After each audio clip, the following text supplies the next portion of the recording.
वो महंगाई आपको भी झेलनी पड़ेगी। ये खाली इन किसानों को नहीं झेलनी पड़ेगी। ये किसान तो अपना गुजर बसर कर लेंगे, क्योंकि इनके पास तो जमीन है, अपना अन्न उगाएंगे, कैसे भी गुजारा कर लेंगे। लेकिन ये कानून पास हो गया तो सारा का सारा अन्न अडानी जी के गोडाउन में जाना है।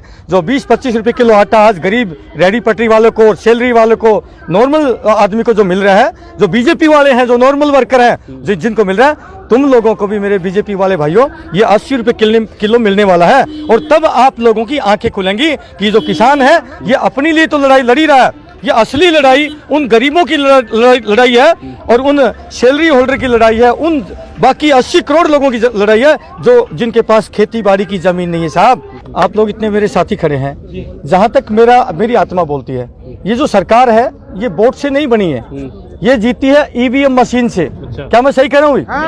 अगर आप मेरी बात से सहमत हो एक बार हाथ खड़ा कर दीजिए, कैमरा घुमा दीजिए, एक बार घुमा दीजिए कैमरा, चलो हाथ खड़े करिए अगर मेरी बात से सहमत हो तो। जो सरकार है ये आपके वोट से नहीं जीती है। 130 करोड़ भी अगर देशवासी, पूरा हिंदुस्तान भी खड़ा हो जाएगा, क्योंकि उसको वोट की चिंता नहीं ना आगे आने वाले चुनाव, उसको पता है कि मुझे तो मशीन से जीत ही जाना है, जनता नाराज हो चाहे जो मर्जी हो। इसलिए मैं आप लोगों से प्रार्थना करता हूं, इस आंदोलन के साथ साथ ईवीएम मशीन का भी बहिष्कार करने का ऐलान करें हम लोग। क्या मैं गलत कह रहा हूं?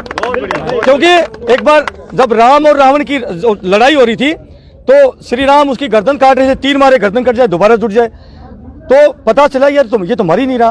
तो बाद में विवेक्षण जी ने बताया कि भाई ये यहाँ से नहीं मरेगा, यहाँ नाभि में मारिए।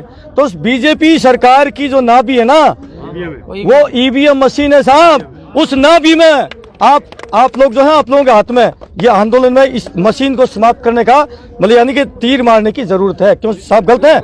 तो आप लोग सहमत हैं? तो एक बार भारत माता की, भारत माता की, भारत माता की।